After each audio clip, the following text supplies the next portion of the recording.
Hey everyone, welcome. If you're new here, my name is Mina and I love to craft and I also really love art supplies, and I come out with a new video every week, so make sure to subscribe. This week's video, I wanted to talk about a journal I found. It's such a gorgeous, simple journal and I just couldn't wait to share it with you guys. This video isn't sponsored, but I just really like the journal, so let's go ahead and get into it. It's called the Onion Skin Journal. It's made in the US, it's got linen cover, hand-folded pages, and it's got this really cool paper that they call onion skin paper. The book also came with this thick note card insert, and you'll see why. We've got lines on one side and a dotted grid on the other. So as you can see, the paper is very thin, and despite it being so thin, it's supposed to be surprisingly durable, so let's go ahead and do a few tests just to see how durable it really is. I'm going to use the insert to create a lined writing effect, and I'm going to go in with my fountain pen. I'm going to write down a quote from my favorite movie. If you know this movie, please comment below. It's one of my favorites. It's so good. Okay, wow, I'm surprised at how smooth that my pen is just gliding on this paper. It's gorgeous. I love the way this feels. Let's let it to dry a little bit.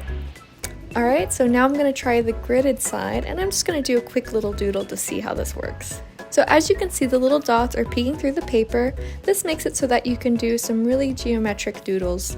I imagine if you're just starting out that this book would also be really useful because you could put pictures underneath and you could trace different fonts and things like that. So the possibilities are endless with this type of paper. Let's just see how durable it is. Here's another doodle. Again, I'm really surprised at how well my pen is working on this paper because, as you can see, I don't have the finest nib and the ink isn't pooling, it's not bleeding anywhere. It's taking to it really well.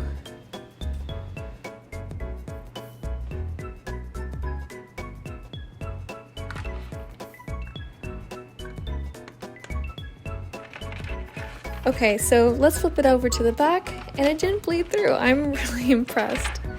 Let's amp it up and take it to the next level. Let's go in with some watercolors. I'm just using a Japanese watercolor set with a portable brush pen. I'm gonna go in with my first swatch. And again, I'm surprised that the color is actually contained very well. It's not bleeding. I will note that because the paper isn't very absorbent, you just want to allot for a longer drier time since the paint doesn't have anywhere to like seep into.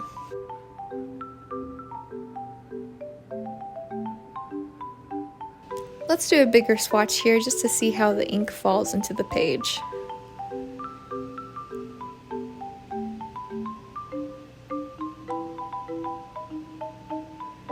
I'm going to go in with a lot of water just so we can really get a good test.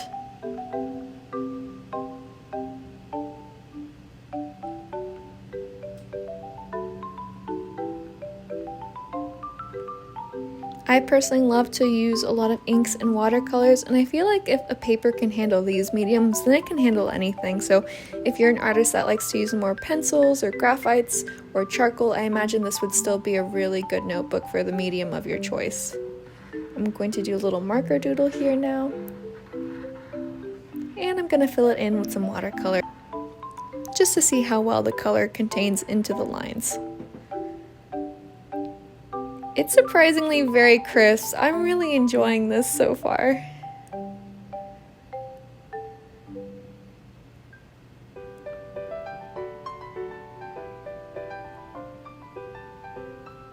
I imagine too that as you fill in the notebook more and more and the ink starts to create these layers on the papers, it'll just make a really cool effect, so I can't wait to fill out this journal.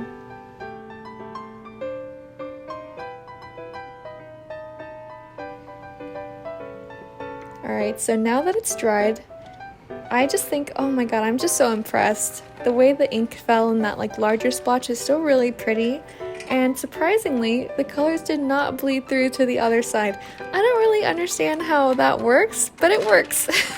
So obviously, you can see them, but they didn't actually bleed through the paper in any way. So I can't wait to fill in this notebook.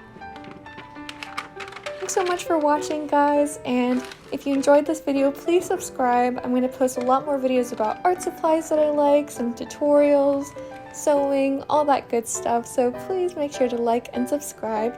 And if you love this journal as much as I do, please go check out the onionskinjournal.com. I'll also put their site down in the description. Highly recommend supporting them and their small business. I actually had 2 journals come in the mail from them, and one of them had an issue. I think it was some kind of fluke that happened in the mail, but they responded right away and fixed it. And when you support a small business, I know it goes a long way, so please go check them out and give them some love. And yeah, have a great rest of your day.